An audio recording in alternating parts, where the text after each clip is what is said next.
Zingizigonyera pamwe kozanda kanga ndasiva vamwe ndafuririka ndichiti pamwe kada iwe hausi wangu uri werudzi rupiko rusingadzivike nevamwe zvandingaita ndezvipiko zvisazoende nepamwe uwe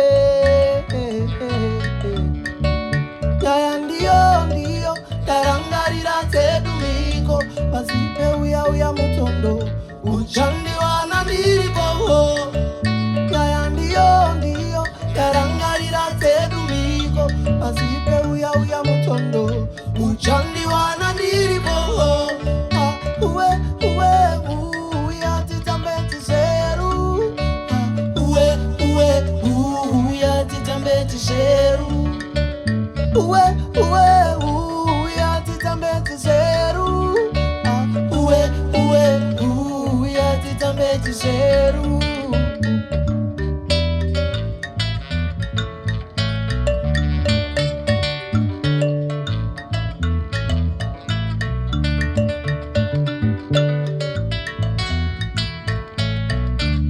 yako ana yaramba kudarikwa kufuratirwa nekutambiswa uri rudzi rusingamboparikwa vausi pamwe naina chide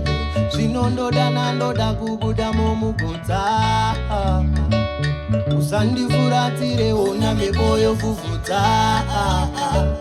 oyo kasira moyo wangu usati wabvutwa tora uchengete wozoti wabvunza icho chaita riperere panewewo karinoshaya uwe nyaya ndiyo tarangarira dzedu miko pazipe uya mutondo uchandiwana ndiripo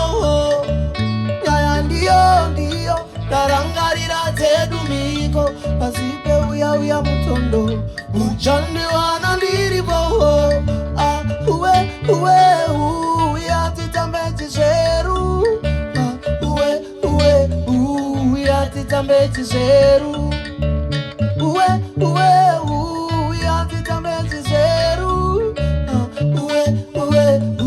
uya titambe tiseru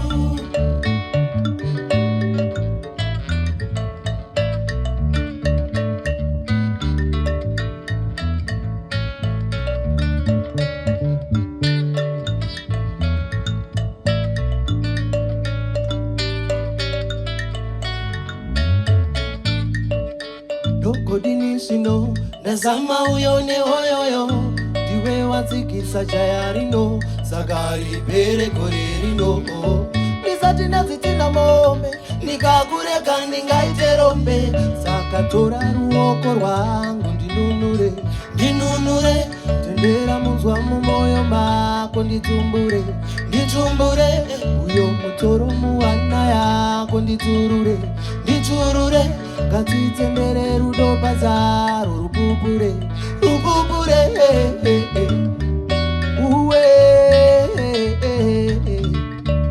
nyaya ndiyo ndarangarira dzedu miko pazipe uya mutondo uchandiwana ndiripo